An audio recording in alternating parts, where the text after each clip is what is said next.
But you have systematically dismantled the Department of Homeland Security, put your own interests above the department, and violated the law. You are making America less safe.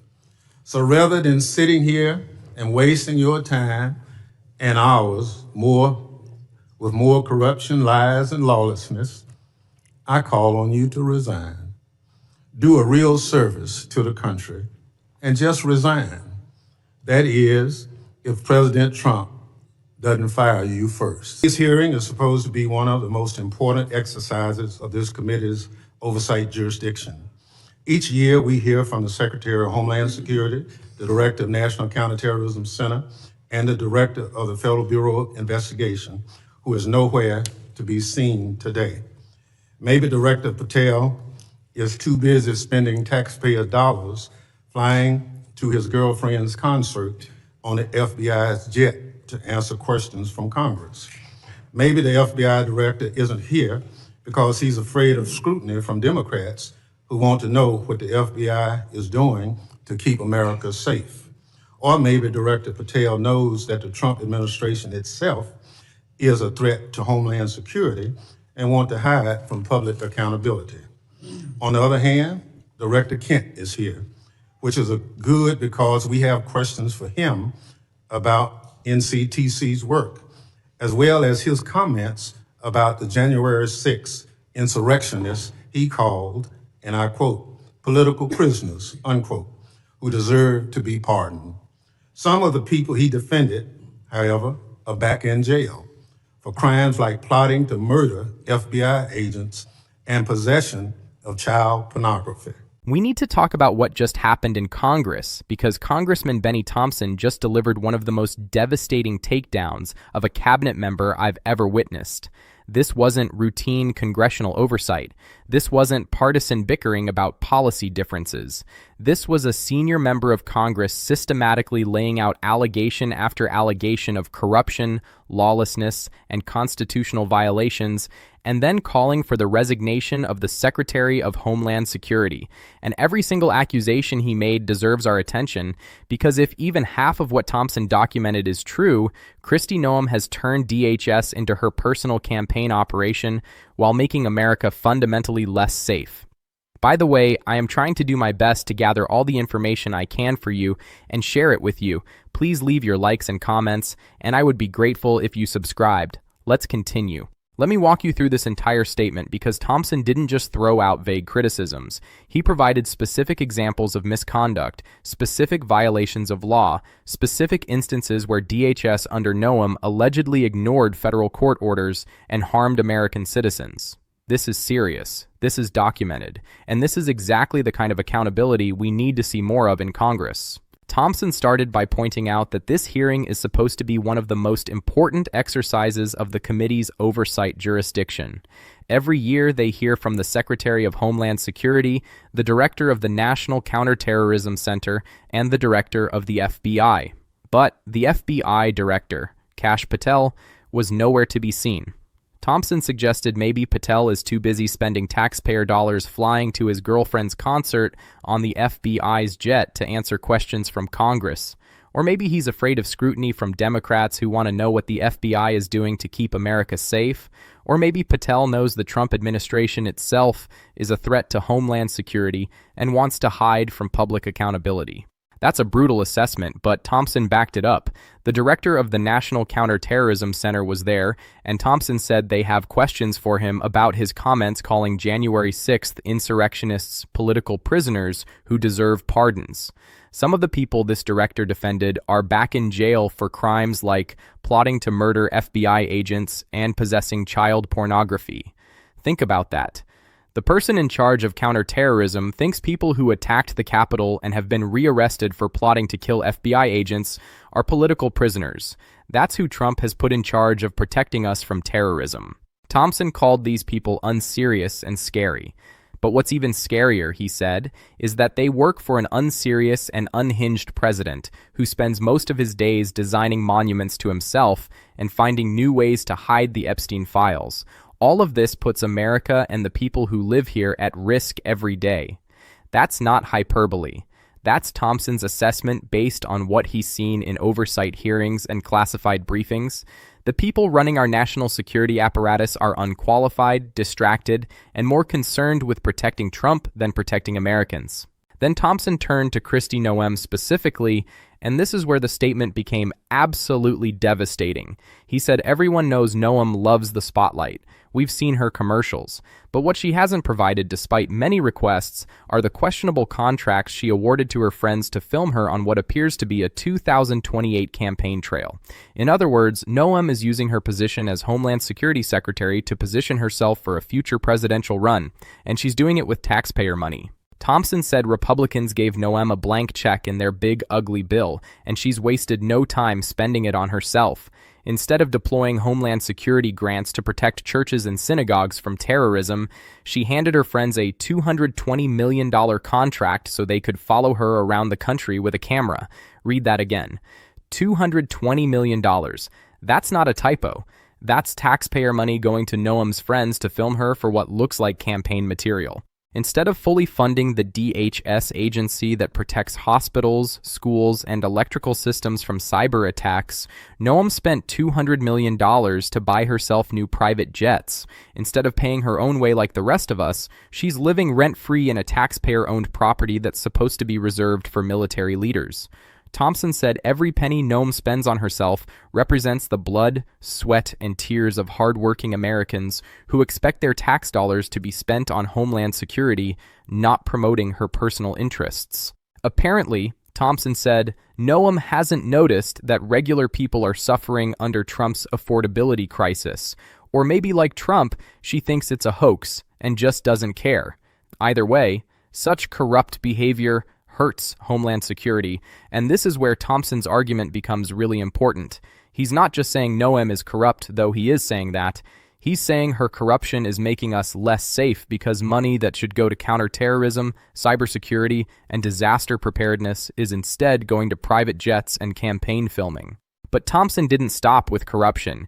He moved to what he called Noem's blatant disregard for the law. She cut programs and withheld congressionally appropriated money meant to prevent terrorist attacks and prepare for natural disasters. She eviscerated the Office of Civil Rights and Civil Liberties, which was supposed to keep DHS from violating Americans' constitutional rights. Within her own department, she illegally fired employees and retaliated against whistleblowers who reported wrongdoing. During a government shutdown, when frontline employees were working without paychecks, Noem's press shop never stopped using social media accounts to push out racist and xenophobic posts. Throughout her tenure, she's diverted resources from critical Homeland Security agencies and programs to carry out an extreme immigration agenda. And in implementing that agenda, she's allegedly violated federal law repeatedly. Thompson provided specific examples. Noem illegally ordered people deported to El Salvador despite a federal court order and Department of Justice counsel instructing her not to do so. She illegally ignored a federal court order and shipped people to South Sudan without due process. She's illegally blocking members of Congress from conducting oversight of ICE detention facilities, even though federal law demands they have access.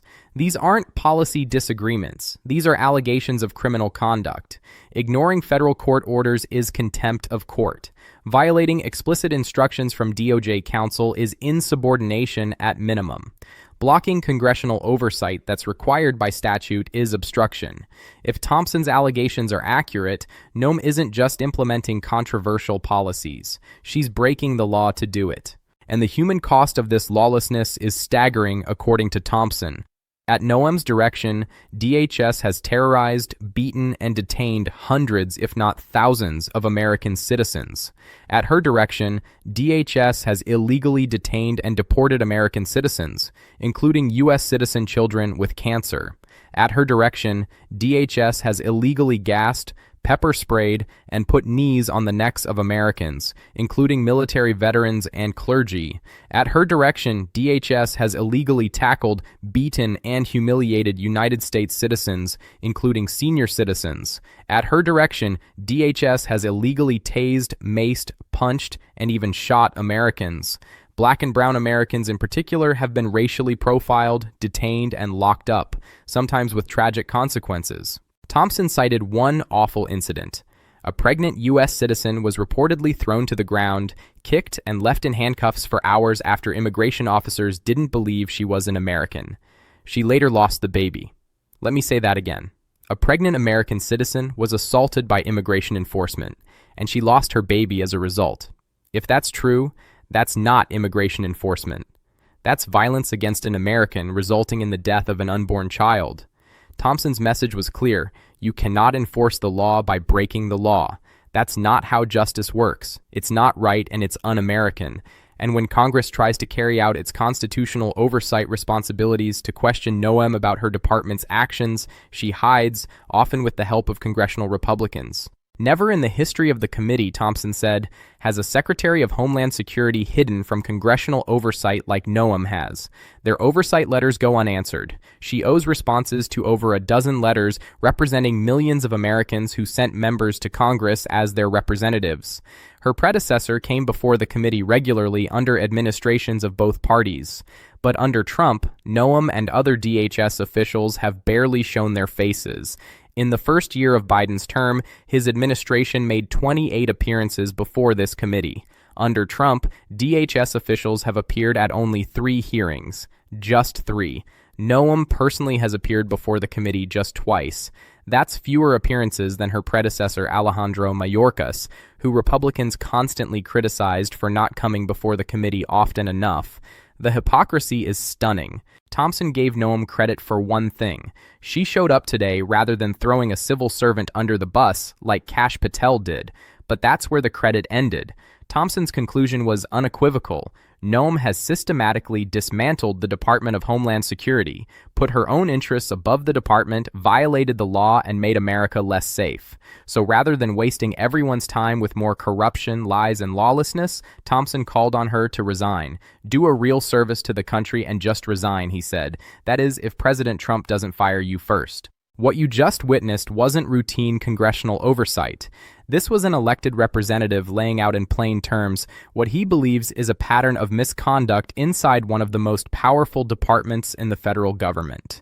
And what makes this moment stand out is that Thompson wasn't criticizing policy differences. He was documenting an erosion of accountability and a departure from basic guardrails that keep Homeland Security functioning as a non-political institution.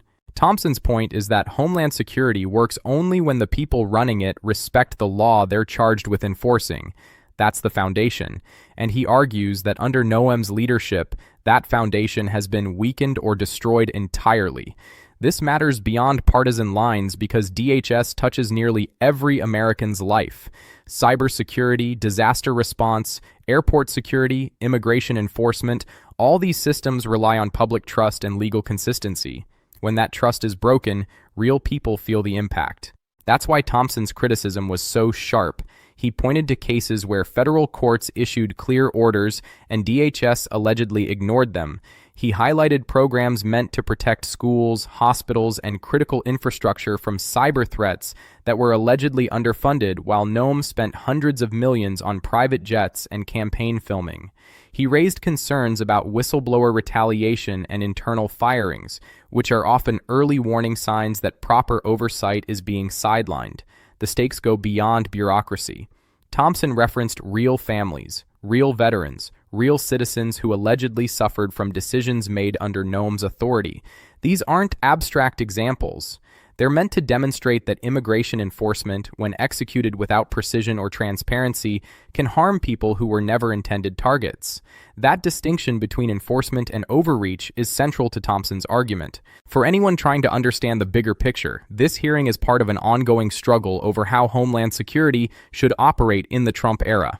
The administration has taken a more aggressive approach to immigration, and critics argue this approach sometimes conflicts with constitutional protections and long-standing legal norms. Thompson's demand for resignation wasn't theatrical. It was framed as a response to an escalating pattern of problems that can't be corrected without leadership change. Whether you agree with Thompson or not, this moment signals a much larger debate that will shape Homeland Security's direction for years. When members of Congress feel compelled to call for a sitting cabinet member's resignation, it reflects a breakdown in communication, trust, and policy execution that deserves public attention. This isn't simply about one official or one hearing. It's about the standards we expect from agencies designed to protect us and the responsibility leaders carry to uphold those standards without exception. If Noem is spending hundreds of millions on private jets and campaign filming while underfunding counterterrorism and cybersecurity, that's a betrayal of her oath and her duty. If she's ignoring federal court orders, that's contempt that should result in legal consequences. If American citizens are being assaulted and detained by DHS, that's a constitutional crisis. Thompson laid out a case for resignation based on corruption, lawlessness, and making America less safe. Those are serious charges that require serious investigation. The American people deserve to know whether their Homeland Security Secretary is using her position for personal advancement while violating court orders and constitutional rights. Congressional oversight exists for exactly this purpose: to hold executive branch officials accountable when they abuse power or violate law. Thompson exercised that oversight today in the strongest possible terms. He didn't just criticize Noem, he documented specific allegations and demanded she resign. That's accountability. That's what democracy looks like when it's working. Now the question is whether there will be consequences. Will Noem respond to these allegations? Will she provide the documents Thompson requested? Will she explain the contracts, the private jets, the ignored court orders, the assaults on American citizens? Or will she continue hiding behind Republican protection while spending taxpayer money on herself and violating the law? Trump probably won't fire her because loyalty matters more to him than competence or legality. But the American people are watching. The allegations are on the record. And Thompson has made clear that Democrats in Congress are not going to stop demanding accountability just because Republicans are protecting Noem. This is the fight we're in: accountability versus authoritarianism, rule of law versus rule of Trump, constitutional rights versus unchecked executive power. Thompson chose accountability, law, and rights. Noem has apparently chosen the opposite, and that choice, if Thompson's allegations are accurate, is making America less safe while enriching Noem and her friends with taxpayer money. Stay informed about these hearings. Pay attention when members of Congress lay out specific allegations of misconduct. Demand answers when cabinet members ignore oversight. And remember that Homeland Security is supposed to protect Americans, not terrorize them. If Noem can't understand that basic principle, Thompson is absolutely right. She should resign.